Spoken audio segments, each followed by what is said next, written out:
Assalomu alaykum, hurmatli kanalimiz muxlislari.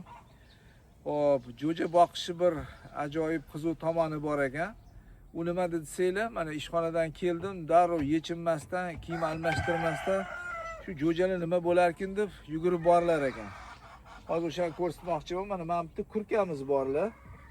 Bular tagiga tuxumlarni qo'ygan edik. Mana endi bularni ochib chiqishni boshladi. 21 kun bo'ldi. Endi bularni tez olib o'zini hali bog'chasiga olib borib qo'yamiz, hali bruder degan. Xo'p. Boshqa yo'q ekan.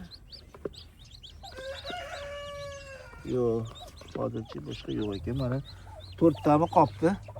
O'zi 21 tami shunaqa edi, adashmasam. Hozir endi buni bruderga olib boramiz. Tez olib olish kerak ekan, bosib o'ldirib qo'ymaslik uchun.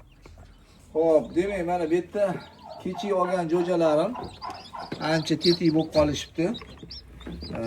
10 ta jo'ja bor.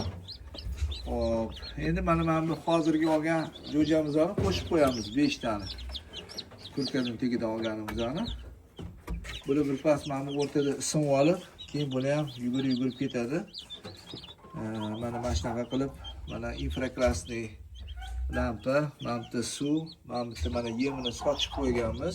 Mana bu dnevnoy lampa. Bu dnevnoy lampa bir 3 kun shunaqa yoqib turish kerak ekan doimiy. Shunaqa o'sayotgan jarayonlarni xudo xolasa bir ko'rsatib turaman. Bu maslahatlar bo'lsa beringlar, mana birinchi marta jo'ja boqishim bruderda. Sog' bo'linglar, rahmat.